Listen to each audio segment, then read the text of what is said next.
VK films movie రివ్యూస్కి స్వాగతం సుస్వాగతం. మాటలు స్వీట్గా ఉంటాయి, స్టోరీ హాట్గా ఉంటుంది.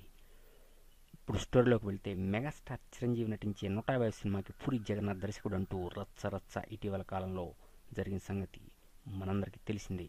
ఆటో జాన్ని రిజిస్టర్ చేసేసాడు. ఇంకేముంది, మెగాస్టార్ సూపర్ హీరో చిరంజీవి పుట్టినరోజు ఆగస్టు 22వ తేదీ ఈ సినిమా లాంఛనంగా ఆరంభమవుతుందని ఒకటే వదరగొట్టేశారు. మరి ఈరోజు ఒక వార్త ఫిల్మ్ నగర్లో హల్చల్ చేసేస్తుంది.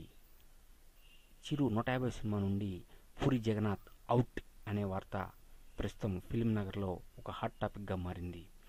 ఎందుకంటే ఇటీవలే వివి వినాయక్ మెగాస్టార్ చిరంజీవిని కలిసి కథా చర్చల్లో పాల్గొన్నాడని, దీంతో ఇక పూరి ప్రాజెక్ట్ నుంచి అవుట్ అయినట్టేని చెబుతున్నారు. పూరి నుంచి వినాయక్ 150 సినిమాని తీసేసుకున్నట్టేనా అనే ఒక క్వశ్చన్ మార్క్ ప్రశ్నని వదిలారు. అయితే మెగా ప్రాజెక్టు విషయంలో పూరి చిరు వెంట ఉండి పూర్తి స్థాయిలో ఇన్వాల్వ్ అయితే పరిస్థితి వేరుగా ఉండేదని చాలామంది అభిప్రాయపడుతున్నారు. అదీ కాక ఈ మధ్యన ఈ సినిమా గురించి పూరి సాగించిన ప్రచారం అసలు చిరుకి నచ్చలేదని ఒక రూమర్.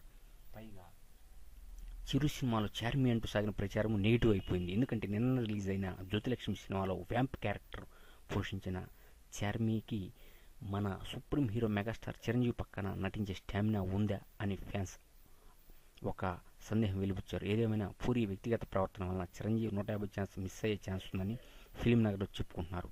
మరి ఏం జరుగుతుంది అనేది తెలియదు. కానీ మ్యాటర్ ఏమిటో మన పూరి కానీ అటు చిరు కానీ ఎవరైనా సరే చెప్తే తప్పితే తెలియాల్సిందే. కానీ అప్పటిదాకా ఈ విషయం సీక్రెట్గానే ఉంటుంది. Keep watching. నెక్స్ట్ బులెటిన్లో మళ్ళీ కలుద్దాం. VK films. Keep watching.